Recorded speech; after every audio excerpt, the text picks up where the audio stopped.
Is h minus t greater than 0? Is it positive? That difference.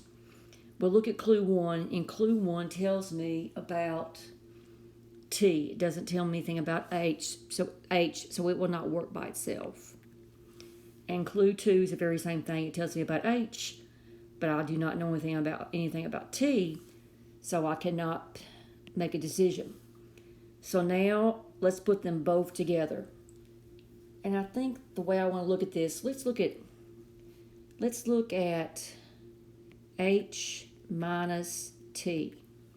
Now h is all the numbers, -5, not -5. You're not including it, so I'm going to put a parenthesis. -3, -2, and you're not including -2. Minus t.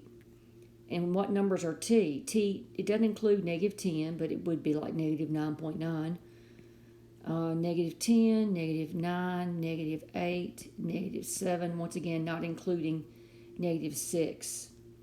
But you see how the absolute value of all of these numbers are larger than these? And you've got a minus sign in front. So it's going to be minus a negative. So it's always going to be positive. For example, take -5 in h minus a -10. And that ends up being -5 plus 10. And that's going to be +5. That's always going to work.